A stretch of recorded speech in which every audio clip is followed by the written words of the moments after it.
সাথে এসছো? হ্যাঁ হ্যাঁ হ্যাঁ ঠিক ঠিক। আপনি কোথা থেকে এসেছেন? আমি সল্টলেকে থাকি। সল্টলেকে? সল্টলেক বাহ। থেকে। আপনার নামটা বলুন।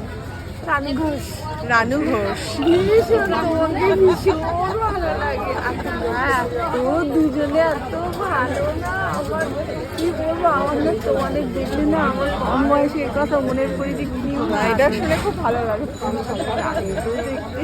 আমার বয়স হয়ে গেছে বলে মনে করেন না কিছু। না না না, না, এই এমা। মাইকি একদম না। একদম না একদম না। আমি না আজকে না সকালেই মনটা হচ্ছে তাহলে হ্যাঁ বাবা এত কাছে, তা আমার শরীরটা অতটা ভালো লাগছে না, আমি ভাবছি যে মিউজিকে যাবো একবার। দেখুন মনে চেয়েছেন ঠিক দেখা হয়ে গেল। দেখা হয়ে গেছে। ভীষণ ভালো লাগে। তোমাকে কিছু বললাম খুব কষ্ট পাই তোমাদের দুজনকে। ওই দিদির সাথে দেখা নামটা হয়ে গেল। বলুন, আপনার নামটা বলে দিন। আমার নাম চায়না কেস। চায়না, আচ্ছা। বর্ধমান ওল্ড দীঘা থেকে ঢুকতেই কিন্তু দেখা হয়ে গেল।